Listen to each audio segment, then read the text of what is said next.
Assalamualaikum warahmatullahi wabarakatuh. Perkenalkan, saya Julianti, mahasiswi Fakultas Ekonomi di AKBP Padang. Pada video ini saya akan membahas materi ekonomi tentang teori perilaku konsumen. Teori perilaku konsumen dapat menjelaskan bagaimana seorang konsumen dalam memilih produk yang diyakininya dapat memberikan kepuasan yang tinggi atau tingkat utilitas yang tinggi, sehingga memperoleh kepuasan yang maksimal dengan dibatasi pendapatan dan harga barang. Dalam memenuhi kebutuhan, kita harus membuat sebuah pilihan, seperti apakah kita harus belajar atau bermain, atau apakah kita harus beristirahat atau berolahraga, atau kita harus menonton televisi atau membaca majalah. Ada begitu banyak pilihan-pilihan lain yang harus kita lakukan dalam memenuhi kebutuhan. Memang kita harus membuat sebuah pilihan dalam memenuhi kebutuhan, karena jumlah kebutuhan kita yang sangat tidak terbatas, sedangkan jumlah sumber daya yang tersedia untuk memenuhi kebutuhan kita sangat terbatas. Konsep pemilihan ini merupakan perilaku mendasar dari seorang konsumen. Pada umumnya, setiap konsumen akan berusaha untuk mencapai kepuasan atau utilitas yang tinggi dalam mengkonsumsi barang atau jasa yang dimilikinya. Utilitas atau nilai guna menjadi ukuran kepuasan konsumen dalam mengkonsumsi barang atau jasa. Seperti misalnya, kita merasa senang saat memakan makanan yang kita sukai, atau kita merasa terhibur saat menonton televisi, dan contoh lainnya. Dalam pendekatan kardinal ini, terdapat dua pendekatan dalam teori perilaku konsumen, yaitu pendekatan kardinal dan ordinal. Pada video ini, saya akan membahas tentang pendekatan kardinal. Pendekatan kardinal merupakan asumsi bahwa tingkat kepuasan yang diperoleh konsumen dari kegiatan mengkonsumsi barang atau jasa dapat diukur dengan satuan barang, dengan satuan uang, jumlah atau buah. Dengan kata lain, semakin besar jumlah barang yang dikonsumsi, maka semakin besar pula tingkat kepuasan yang diperoleh oleh konsumen. Terdapat dua konsep dalam pendekatan kardinal, yaitu konsep total utility adalah kepuasan yang diperoleh dari mengonsumsi barang atau jasa.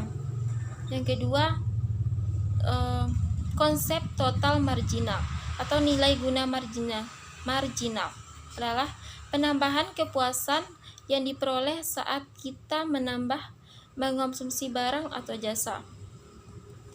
Dalam pendekatan kardinal ini, kita mengenal hukum Gaussian 1 dan 2. Hukum Gaussian 1 berbunyi, jika dalam pemenuhan akan suatu barang dilakukan secara terus-menerus, maka mula-mula rasa nikmat barang tersebut akan semakin tinggi.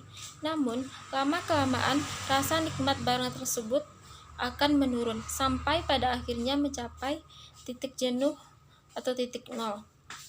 Contohnya, ketika saya akan sarapan pagi, saya membeli 5 piring sate. Pada saat saya makan sate piring pertama, saya akan merasa puas. Saya memperoleh kepuasan atau nilai guna dari piring sate pertama. Kemudian, jika saya makan sate piring kedua dan ketiga, saya akan sampai saya merasa cukup. Setelah saya merasa cukup, lalu saya tetap memakan sate piring keempat, saya akan merasa jenuh. Lalu, ketika saya tetap memaksakan untuk makan sate piring kelima, perut saya akan sakit dan saya tidak kuat untuk memakan sate piring kelima tersebut. Nah, itulah contoh dari hukum Gaussian pertama atau 1. Yang kedua, hukum Gaussian kedua berbunyi, konsumen akan melakukan sedemikian rupa dalam mengkonsumsi barang sehingga nilai guna marginal atau penambahan kepuasan pada setiap barang atau jasa akan sama. Contohnya, ketika saya mempunyai uang 100.000, saya harus membuat pilihan apakah uang tersebut dipergunakan untuk membeli buku atau untuk membeli makanan.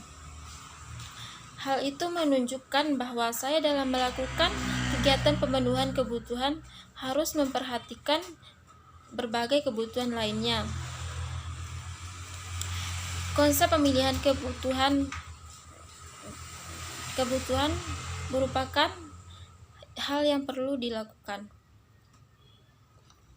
Nah, kecenderungan kita dalam memilih berbagai macam kebutuhan merupakan hukum Gosen 2. Contohnya yang tadi itu saya memiliki uang 100.000. Saya mempergunakannya untuk 50.000 untuk membeli buku, 20.000 untuk membeli makanan, 10.000-nya lagi untuk membeli pena.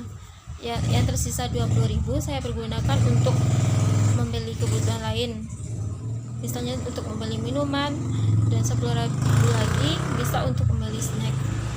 Nah, itu merupakan contoh dari hukum Gosen kedua. Oke, cukup sekian pada video kali ini yang bisa saya jelaskan. Assalamualaikum warahmatullahi wabarakatuh.